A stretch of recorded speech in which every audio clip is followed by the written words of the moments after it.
Hi guys, आप सभी का बहुत बहुत स्वागत है YouTube के नंबर 1 चैनल शुभम क्लासेज में। मैं पीयूष सर आज आपको बात करने वाले हैं आपके भूगोल की टॉपिक। जैसा कि बहुत मांग रही है सर, भूगोल जल्द से जल्द चालू किया जाए और समझा दिया जाए संसाधन और विकास को। तो अब आपके विकास करने के लिए मैं आ गया हूं और संसाधन और विकास के चैप्टर में बताते चलूं। जो भूगोल का आपका पहला अध्याय है कि पहले तो ये समझ लीजिए कि संसाधन कहते किसे हैं। आपके मन में ये डाउट होगा संसाधन है क्या। तो संसाधन में बता दूं कि प्रकृति में पाए जाने वाली उन सभी वस्तुओं को जिनका उपयोग मनुष्य अपनी आवश्यकताओं की पूर्ति के लिए करता है उसे ही संसाधन कहते हैं। यानी जो चीज हमें लाभ मिल सके, उसकी पूर्ति हम कर सकें, वो हर एक वस्तु हमारे लिए संसाधन कहलाती है।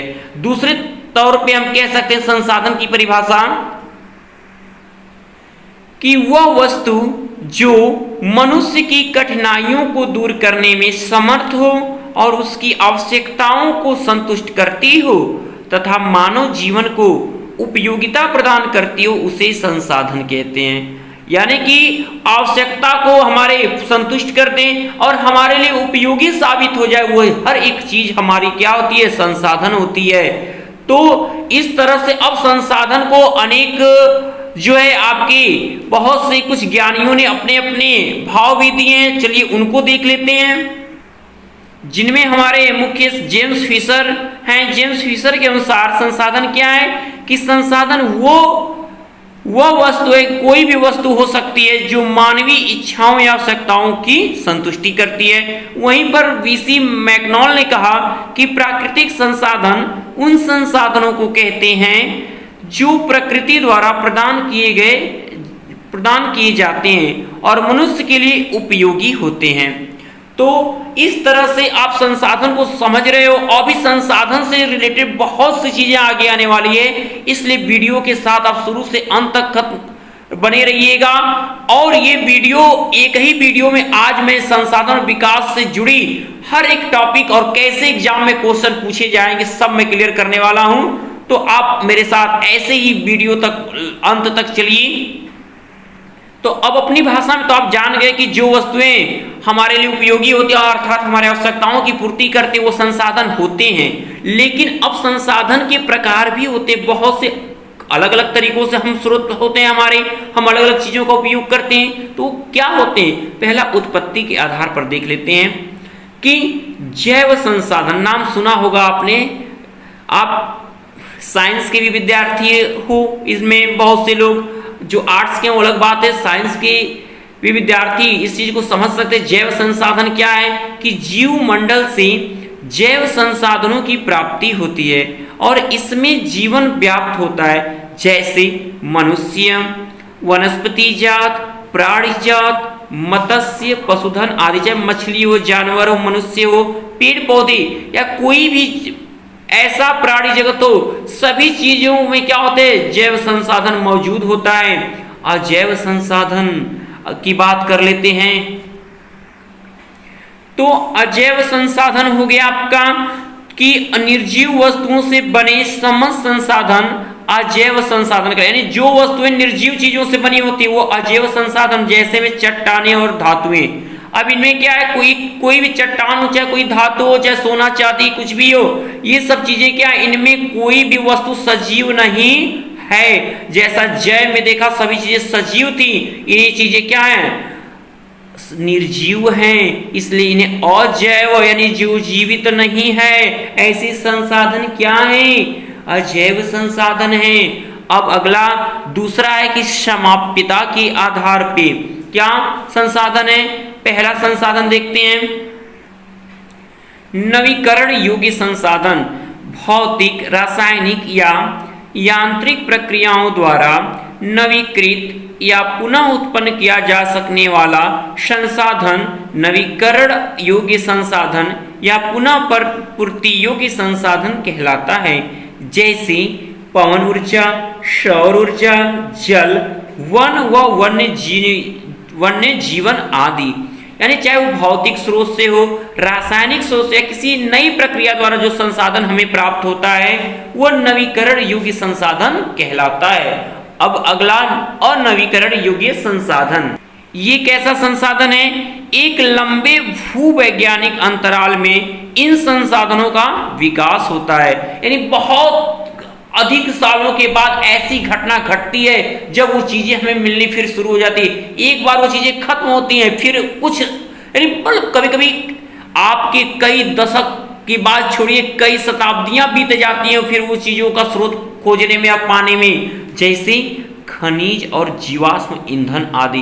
कभी कभी देखते हो कि कहाँ क्या पेट्रोल जहां से निकलता है, जहां से डीजल निकलते हैं, क्या वहां पर लगातार आजीवन मिलेगा? नहीं, वहां पर जब चीजें खत्म होती हैं तो कुछ समय अंतराल कहीं और भी खुदाई होगी, वो चीजें हमें मिलने लगते हैं, वो वस्तुएं प्राप्त होती है और हमारी आवश्यकताओं की पूर्ति होती है, तो वो और नवीकरण योग्य संसाधन कहलाते हैं। जिनमें कौन सी चीजें आती हैं? खनिज और जीवाश्म ईंधन।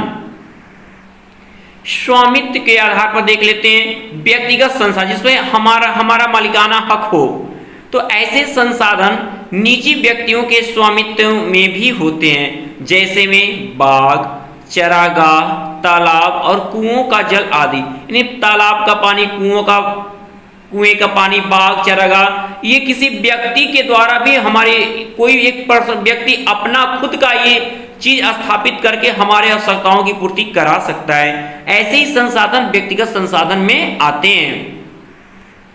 दूसरा, सामुदायिक स्वामित्व वाले संसाधन। समुदाय के सभी सदस्यों को ये साधन उपलब्ध होते हैं, जैसे गांव की चारण भूमि, शमशान भूमि, तालाब और नगरीय क्षेत्रों के सार्वजनिक पार्क, खेल के मैदान, पिकनिक स्थल आदि। क्यों कि जैसे शमशान में देखिए, गांव का कोई भी व्यक्ति मर गया, वह हर एक व्यक्ति वहां पर उस भूमि का उपयोग कर सकता है।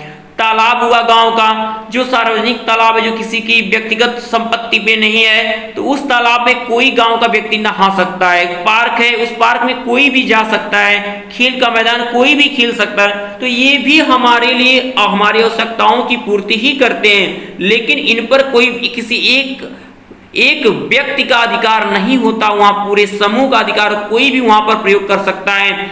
तो ये चीजें सामुदायिक स्वामित्व वाले संसाधन में आती हैं। ये सभी संसाधन ही हैं, क्योंकि ये सब चीजें हमारे आवश्यकताओं की अब कोई मरा तो हम कहाँ जाएंगे जलाने, कहाँ जाएंगे दफनाने? तो शमशान भूमि ही है हमारी। जैसा कि मैं समझ रहा हूं, मैं देखिए जितना कोशिश मैं आपको आपके दैनिक जीवन से, रोजमर्रा की आपके जो है चीजें, उनसे मैं जोड़ने की कोशिश कर, ताकि आपको संसाधन समझ में आ जाए कि कौन से संसाधन क्यों इस तरीके संसाधन कहे जाते हैं। जैसा देख रहे हैं आप, लिखा है राष्ट्रीय संसाधन। स्वामित्व के आधार वाले संसाधन में तीसरा है राष्ट्रीय संसाधन। तो देश में पाए जाने वाले समस्त संसाधन को तकनीकी रूप से राष्ट्रीय संसाधन कहते हैं, जैसे समस्त खनिज पदार्थ, जल संसाधन, वन एवं वन्य संसाधन, राजनीतिक सीमाओं के अंदर की समस्त भूमि आदि। ये सब क्या है? पूरी तरह से ये चूंकि पूरे देश से रिलेटेड होती है, तो ये राष्ट्रीय संसाधन में आती है। अब अंतरराष्ट्रीय संसाधन कि कुछ अंतरराष्ट्रीय संस्थाएं संसाधनों को नियंत्रित करती हैं, जैसे तटरेखा से 200 समुद्री मील की दूरी, अपवर्जक आर्थिक क्षेत्र से परे खुले महासागरीय संसाधनों, विकास के स्तर के आधार पर।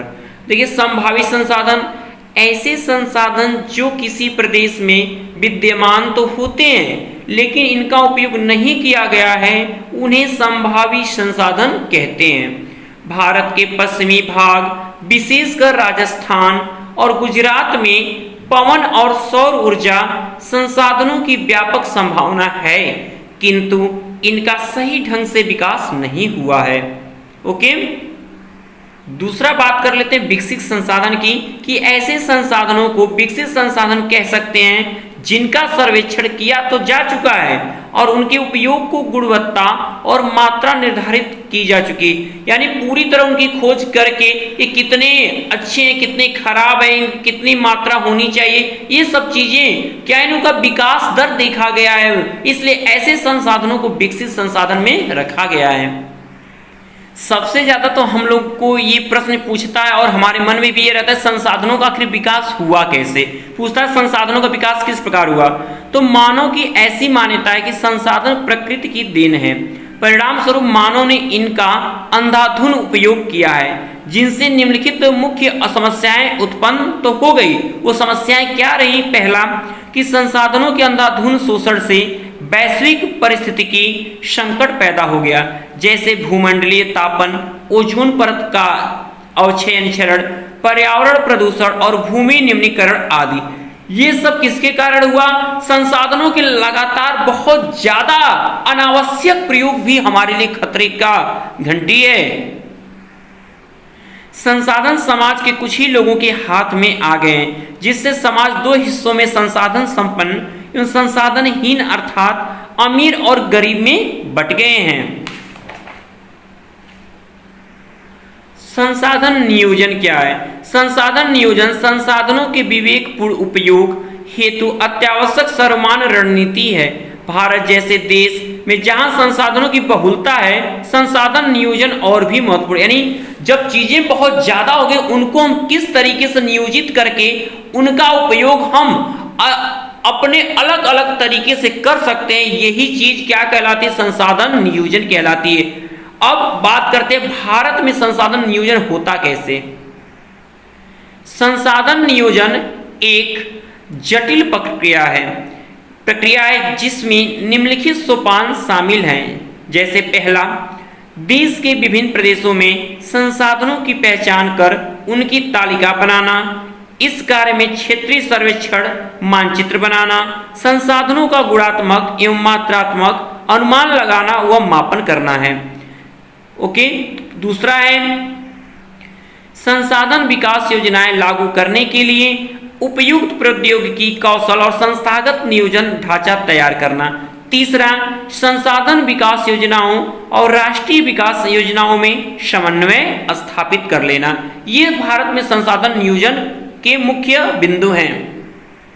कई बार ये भी प्रश्न पूछे गए हैं कि संसाधनों का संरक्षण कैसे किया जाता है। तो मैं बताते चलूं कि किसी भी तरह के विकास में संसाधन महत्वपूर्ण भूमिका निभाते हैं, लेकिन संसाधनों का विवेकहीन उपयोग और अति उपयोग के कारण कई सामाजिक, आर्थिक और पर्यावरणीय समस्याएं उत्पन्न हो सकती हैं। इन समस्याओं से संरक्षण के लिए विभिन्न स्तरों पर संसाधनों का संरक्षण आवश्यक है। जैसे गांधी जी ने संसाधनों के संरक्षण पर अपनी चिंता इन शब्दों में व्यक्त की है, क्या? कि हमारे पास हर व्यक्ति की आवश्यकता पूर्ति के लिए बहुत कुछ है, लेकिन किसी के लालच की संतुष्टि के लिए नहीं। क्योंकि हमारे देश में क्या है, लोगों के पास खाने को जितना होता जा रहा है वो बचा के रखना, गोदाम अपने भर रहे हैं। गरीबों को भले न खाने को मिले, वो अपने गोदाम की उनकी भरपाई होनी चाहिए। और दाम क्यों बढ़ रहे हैं? अभी इस समय मार्केट में स्थिति क्या है, आप भी देख लो। प्याज की कीमत क्यों शीत ऋतु आते क्यों महंगी होने लगती है? क्योंकि ये जो व्यापारी वर्ग है वो सोचता है कि शीत ऋतु में अब ये चीजें क्या है, स्टोर करिए, ताकि अब मिलती बहुत कम है। अगर स्टोर करने की चीजें अगर रोज चेक हो तो आपको पता चलेगा कि कभी प्याज की कीमत या टमाटर की कीमत बढ़ नहीं सकती। हमारे देश में इनकी बहुत पर्याप्त मात्रा मौजूद है, बस हमारे यहाँ बैठे हुए इन कुछ गलत लोगों की वजह से ये चीजें हो रही, जिसको संसाधन का उपयोग हो रहते हुए हो के भी हम उपयोग नहीं कर पाता है। गरीब वर्ग परेशान है इन लोगों के बेवकूफियों से। तो अर्थात हमारे पास पेट भरने के लिए बहुत है, लेकिन पेटी भरने के लिए नहीं। लेकिन लोग पेटी भरते हैं। स्थिति ये ऐसे ही बदलेगी जब आप बदलना लोगों को बदलवाओगे, तब बदलेगी। तो ऐसे पहले आप अपने एग्जाम पे फोकस करो, ताकि जब आप एक मजबूत जगह खड़े होगे तो ऐसे भ्रष्टाचारियों को आप नेस्तनाबूद कर सकते हो।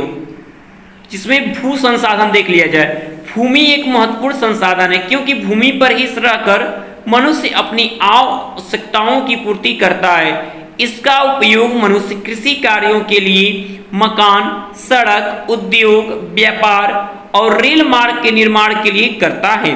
भूमि का प्रयोग निम्न तरीकों से किया जा सकता है, जिसमें मुख्य इंपॉर्टेंट सबसे ज्यादा जानते हो कि सबसे ज्यादा भूमि भारत में किस पर उपयोग की जाती है, वो कृषि के लिए। तो कृषि के बारे में चर्चा करते हैं। भूमि पर मनुष्य कृषि कार्य करता है, जिसके माध्यम से विभिन्न प्रकार की फसलें उगाता है और इससे मनुष्य के भोजन की आवश्यकताएं पूरी हो जाती हैं।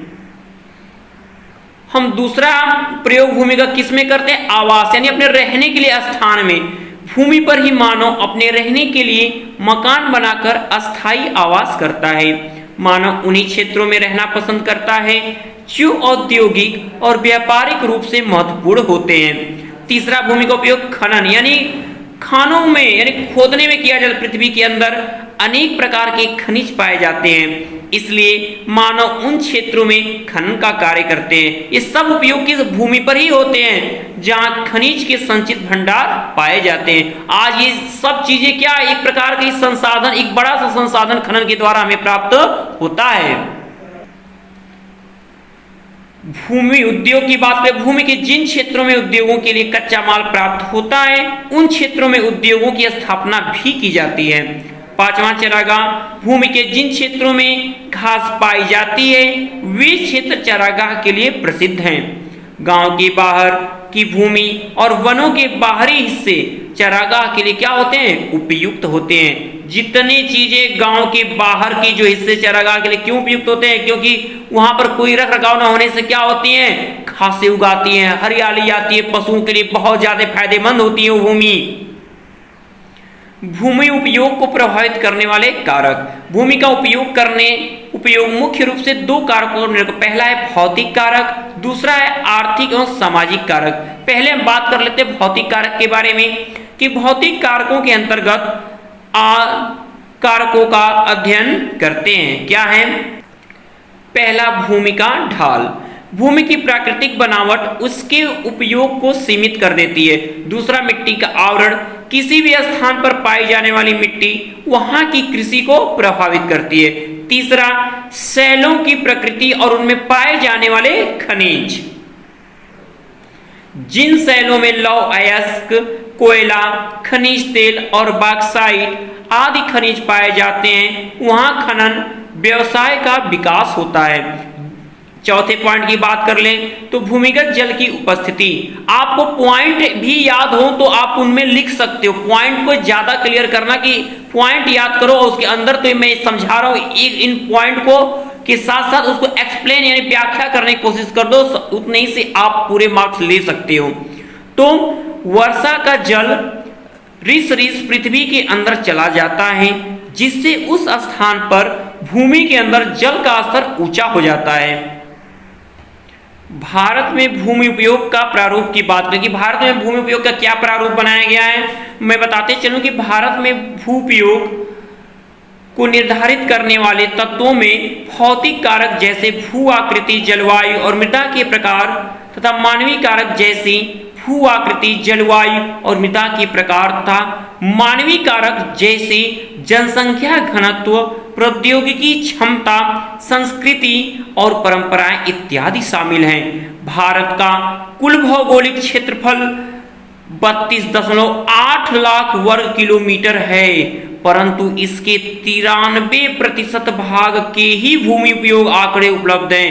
यानी पूरे 100% का आंकड़ा हमारे भारत का मालूम नहीं कितने भूमि पर ये चीजें की जाती हैं। जिनमें सबसे मुख्य संसाधन जो भारत में भूमि उपयोग का है वो है मृदा संसाधन। तो पूछता है मृदा संसाधन क्या है, मृदा संसाधन का कैसे उपलब्ध किए जा सकते हैं। देखिए, भूतल पर मृदा मतलब मिट्टी सर्वाधिक महत्वपूर्ण नवीकरणीय प्राकृतिक संसाधन है। मृदा एक जीवन तंत्र है। मिट्टी क्या है? एक जीवन तंत्र है।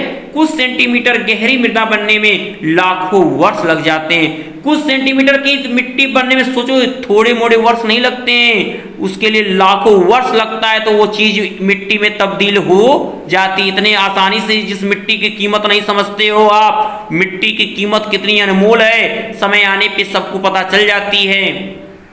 तो बात कर लेते हैं कि मृदा निर्माण को नियंत्रित करने वाले घटक कौन है। तो मृदा के निर्माण को नियंत्रित करने वाले कारक आपके मुख्य रूप से 4 हैं। सामने आपको ये दिख रहे हैं। पहला जलवायु, दूसरा मूल शैलों की प्रकृति है, तीसरा भूमि की बनावट है, चौथा वनस्पति के प्रकार हैं। ये चारों घटक क्या करते हैं? हमारे मिट्टी निर्माण को नियंत्रित करते हैं। अब बात करते हैं भारत की मिट्टी का वर्गीकरण, किन अलग अलग मिट्टियों में। सबसे इंपॉर्टेंट ये है आपका टॉपिक। अब तक कई साल ये पूछ चुका है भारत के में कितने प्रकार की मिट्टियां पाई जाती है, वो कौन सी मिट्टी किस प्रकार किस फसल के लिए उपयोगी होती है। तो जैसे अब तक आप वीडियो के साथ हमारे बने रहे हो, अंत आपका शुरू अच्छा हुआ है, अंत भी अच्छा होने जा रहा है। एक वीडियो में आपको एक लेसन दिया जा रहा है ताकि आपके कम समय में अच्छी तैयारी के लिए हम प्रतिबद्ध हैं। तो भारत की मिट्टी का वर्गीकरण, भारत में पाई जाने वाली मिट्टी को सामान्यतः 6 वर्गों में रखा गया है, जो निम्न है। पहला है पर्वतीय मिट्टी। पर्वतीय मिट्टी कैसे हो, कहाँ पाई जाती है, मैं बताते चलूं कि पर्वतों के नीचे से ऊपर जाने पर कई प्रकार की मिट्टियां मिलती हैं। नीचे के ढाल पर भूरी मिट्टी, इसके ऊपर हल्की भूरी मिट्टी और प्रति भाग पर भूरे रंग की मिलीजुली मिट्टी मिलती है। यानी एक पर्वतीय भाग पर ही कई प्रकार की मिट्टी हमें देखने को मिल जाती है। भारत में लगभग 2 करोड़ हेक्टेयर क्षेत्र पर पर्वतीय मिट्टियों का विस्तार है। थोड़ा मोड़ा नहीं, 2 करोड़ हेक्टेयर, यानी इतना ज्यादा पर्वतीय क्षेत्र है तो इतने ज्यादा पर्वतीय मिट्टी भी पाई जाती हैं। दूसरा है जलोढ़ मिट्टी। जलोढ़ मिट्टी किसे कहते, बहुत है पूछा है कि जलोढ़ मिट्टी क्या होती है, कहाँ पाई जाती है, ये किन फसलों के लिए उपजाऊ होती है। तो मैं बता दूं कि यह मिट्टी नदियों द्वारा लाई गई भूमि के संचय से बनी है। यह नवीन और उपजाऊ मिट्टी होती है, नई मिट्टी होती है ये, अब बहुत उपजाऊ होती है। इस मिट्टी का महत्व इसलिए है क्योंकि यह अत्यंत उपजाऊ है और यह भारत के 7.7 लाख वर्ग किलोमीटर क्षेत्र में फैली हुई है। कौन सी मिट्टी? जलोढ़ मिट्टी। दूसरी मिट्टी की बात कर लें, अगली मिट्टी मरुस्थलीय मिट्टी। कि मरुस्थलीय मिट्टी थार के मरुस्थल और उसके निकटवर्ती शुष्क प्रदेशों में पाई जाती है। आप जैसा कि जानते हो थार का मरुस्थल कहाँ है, कह सकते हो कि राजस्थान है भारत में। तो इस मिट्टी के कण बड़े होते हैं। इस मिट्टी को स्थानीय भाषा में कल्लार, ऊसर, थूर और राकड़ आदि नामों से जाना जाता है। पूछ देता है मरुस्थलीय मिट्टी मरुस्थलीय मिट्टी को और क्या कहा जाता है, तो याद रहे कल्लार बोला जाता है। ऊसर, हम लोगों के उत्तर प्रदेश के कई भागों में ऐसी मिट्टी को ऊसर भी बोला जाता है जहाँ पर कोई जल्दी फसल होती नहीं है। थूर, राकड़ आदि ये नाम हैं आपके मरुस्थलीय मिट्टी के। अगला है आपकी काली मिट्टी। बहुत नाम सुने काली मिट्टी, अभी मैंने बताया है एमसीक्यू में, वो विकल्पीय प्रश्नों में काली मिट्टी कहाँ पाई जाती है, इसमें कौन सी फसल सबसे अच्छी होती है। चलिए बात कर लेते हैं। इस मिट्टी का निर्माण लावा युक्त पदार्थों से हुआ है।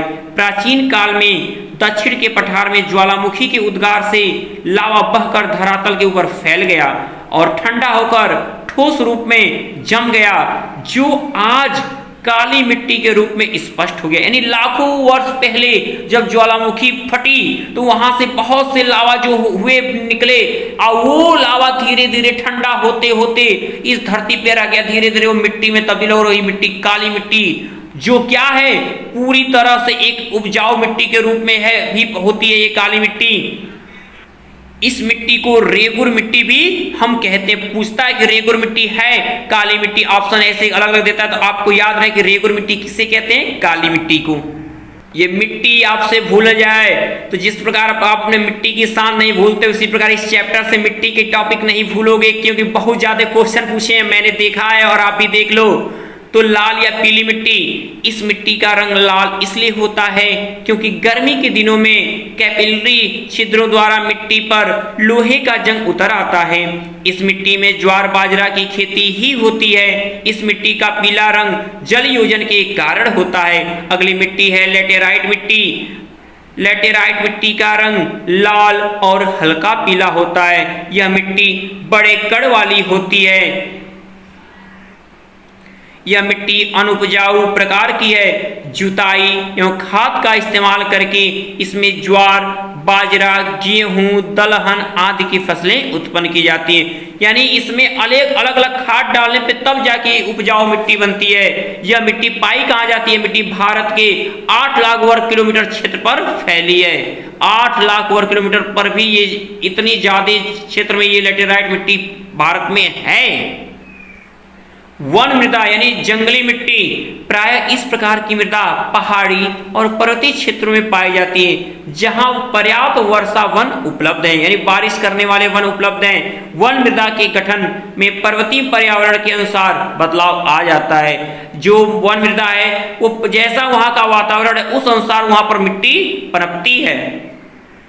ये प्रश्न देखिए पूछता है बहुत ज्यादा कि भारतीय मिट्टी के गुण को बताइए, तो मैं बताते चलूं भारत में पाई जाने वाली मिट्टियों के बहुत निम्न गुण पाए जाते हैं। पहला क्या कि भारत में पाई जाने वाली जो पर्वतीय मिट्टी है कि भूरे रंग की मिश्रित उर्वरक मिट्टी होती है जिसमें चावल व चाय की खेती अच्छी होती। देखते हो कि पर्वतीय क्षेत्रों में आसाम और बंगाल के कुछ भागों में क्या है बहुत चाय की अच्छी खेती होती है और बंगाल क्या है चावल के लिए बहुत ज्यादा प्रसिद्ध है और चाय के लिए। दूसरी विशेषता इसकी कि भारत में पाई जाने वाली जो जलोढ़ मिट्टी में पोटास, चूना, फास्फोरस की मात्रा जो है अधिक होती है। इससे अपनी उर्वरा शक्ति के लिए यह विश्व प्रसिद्ध है। यानी सबसे ज्यादा उपजाऊ मिट्टी कौन होती है? जलोढ़ मिट्टी। बार बार मैं ये बात को याद दिला रहा हूं। भारत की 50% जनसंख्या का भरण पोषण इसी मिट्टी पर उत्पन्न फसलों से होता है। भारत के लगभग कितने 50% जनसंख्या जो है इसी मिट्टी से उपजे हुए फसलों पर निर्भर करती है। अगली है तीसरी, भारत में पाई जाने वाली मरुस्थलीय मिट्टी में क्षारीय गुण पाया जाता है। इसमें सोडियम, मैग्नीशियम और कैल्शियम की मात्रा ज्यादा पाई जाती है। अगला,